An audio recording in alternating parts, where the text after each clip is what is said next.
The hunger. He kind of laughs. The hunger. Yeah. He says, Yeah. I kind of like that. I thought you might. Maybe a little inaccurate. What? Is there something you want to know, Merle? Yeah. There is something I'd like to know. Are you my friend?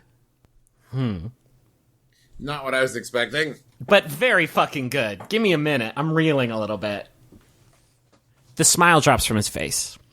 And he stands up. And I think he reaches out his hand with the fire. But he pulls it back down. And he kind of shakes his head and he says, what am I doing? And he looks out the window for like a minute without talking.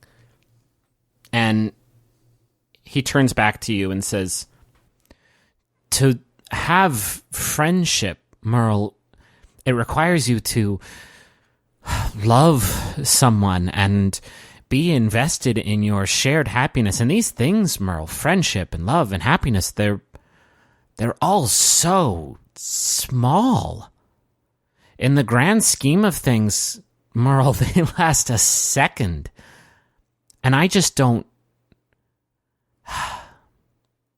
What brings you happiness, Merle?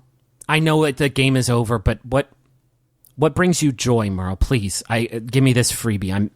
Just tell me. What brings me joy is life.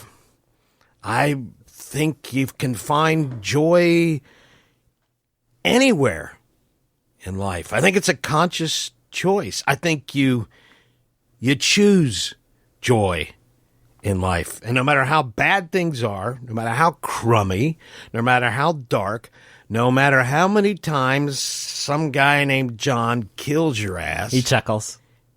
you find joy.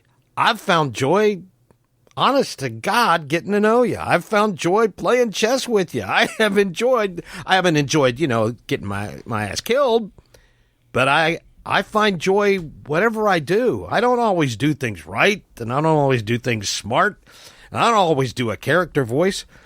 But whatever I do, I find joy in it, because at the end of the day, that's all you got. It's looking back on the joy you had, and the joy you found, and the joy you gave other people. I think his back is turned to you for most of this as he just kind of looks out the window and he says, I think there was probably a time where I had joy, where I experienced fleeting happiness or anger or fear, but God, it's just been so long, Merle. I used to spend my days considering the nature of time and existence. Maybe that brought me joy once, but unlike everybody else who ever thought about those questions, who ever pondered the meaning of it all, and you may find this hard to believe, but I solved it, Merle. I saw the fullness of time. I pondered eternity and was the first person and only person to successfully visualize its treacherous arc.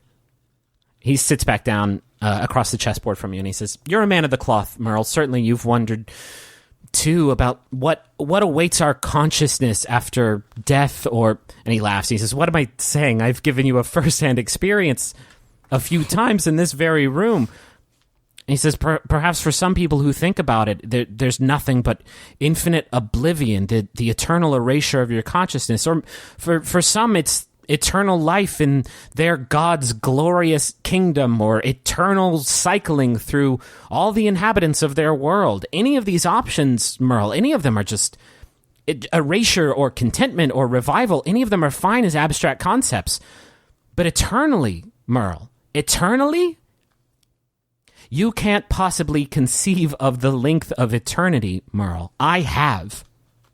It's maddening and hopeless, but it's this burden we're all saddled with from the moment of our creation. It's a finish line that, by its definition, will never arrive. It stretches forever and ever. It's too ambivalent to even taunt those trapped behind it. It is the cruel price of existence, Merle, and it is too horrible to bear once you've seen it. Existence, Merle, life, Merle, is horrible. To exist, to live, is horrible.